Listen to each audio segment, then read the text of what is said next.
Dating in your 20s can be confusing. But don't worry guys, because I'll be going through some common scenarios that you could find yourself in that might prepare you for it all. Thank you. So let's say you're at an airport, and you're waiting for your bags after a long flight. But then, the attractive lady that you noticed was on the same flight as you walks up to the conveyor belt. But before she does that, she glances at your general direction and gives you a little smile. Now what do you do in this situation? Do you go up and talk to her? Bear in mind, she's getting closer and closer to picking up her bags, and once she does, there's no going back. If you said yes.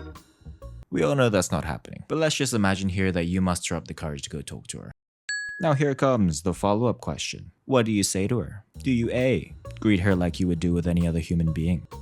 B, help her with her bags, smile, and ask if she's here for travel? Or C, compliment her and tell her you'd like to get to know her better? That's right. The answer is D. You panic and try to squeeze a somewhat coherent string of words out of your now sweaty cheeks. Hi. Holy shit, I fucked it. Somehow, she finds your incompetence endearing. You relax, and the rest of the conversation goes smoothly. So you ask her for a number, and she gives it to you. You wish her a safe journey, and you part ways. And you rush back home, jump on your bed, and send her a follow-up text. Somewhere along the lines of, "Hey, it was nice meeting you today. Perhaps we could grab a drink next week?" Throws phone onto the bed. And you wait. And wait. And wait some more. Until... It's the next morning. You're at work by the coffee machine and let out a little sigh as you try to shake off what happened yesterday. But then, the cute coworker that you had a crush on since you joined the company walks past you and says, "Morning. Morning, morning."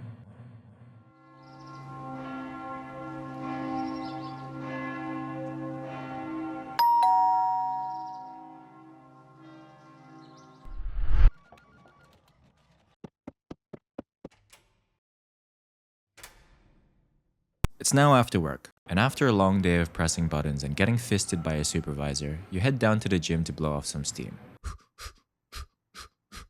You're halfway through your workout, when the cute girl that's always at the gym on the same days as you starts working out beside you. Ooh.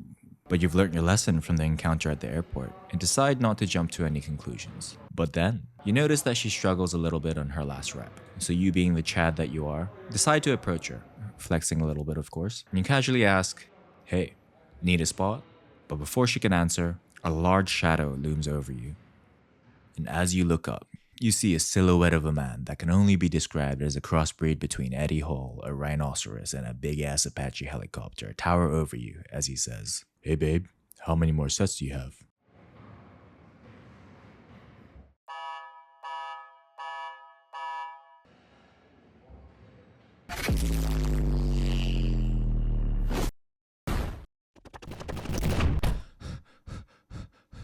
On your way back home, you try not to think about how you just narrowly escaped death. And as you get stuck in traffic, you pull out your phone and open up your favorite dating app. Now let's pause for a bit. For those of you who haven't been on a dating app before, there are a few things that you should know before you get started. All the information that you need to set up your profile can get quite complicated. But don't worry, because I'm here to help.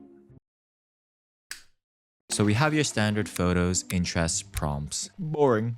Let's get into the spicy stuff. Are you literate? Are you interesting? Do you hate children? What do you do to get laid? Can they save you if you get into a car crash? But long-time users of any dating application know that the most important metric by far is this one. And because no one's ready to admit that they're 5'11", if you're 5'10" and under, you're gonna struggle a little bit. But hope is not lost. You just need some decent pictures. Now you're gonna quickly realize after scrolling through your photo album a little bit that most of the photos taken by your guy friends are either close-ups of your nostril looking like you're constipated, photos of you piss drunk flat on your face looking like you're constipated, or photos of you naked on a toilet while you're constipated. So one word of advice is to let your female friends take your photos for you, because if one girl likes one of your pictures, chances are another one will too. Now if you're struggling to figure out what to say to a potential match, then I have bad news for you. That picture of your schmeat under good lighting just isn't gonna cut it. So you're gonna spend a lot of time trying out different things until you finally get a decent conversation going. But sometimes a simple hello followed by a time and location works wonders. So let's say you manage to land yourself a date. You meet up at the bar, Because without the help of a little liquid courage, you know you're gonna fuck it up. The conversation's flowing. She laughs at the story about how you accidentally shat yourself on a train. You crack a couple more jokes that you saved just for this occasion. And maybe a little footsies under the table. The bill comes. You insist on grabbing it, of course making sure to check if she reached for her wallet as you hand the waiter your card. Then you head back to your place, pour her a glass of wine. Then you head up to your room and get down to business. You wake up the next morning, and she's still there. It wasn't a dream. And the first thing you do is open up your phone and delete the dating app. Congratulations, you've finally done it. Several weeks go by. Throughout that time, you've been on a few more dates with her, had some more sex, maybe even met a few of her friends.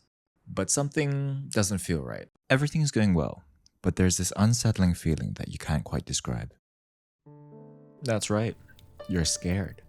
I can't possibly start a long-term relationship when I have all these responsibilities. How am I ever gonna open up to her when I just met her a couple of weeks ago?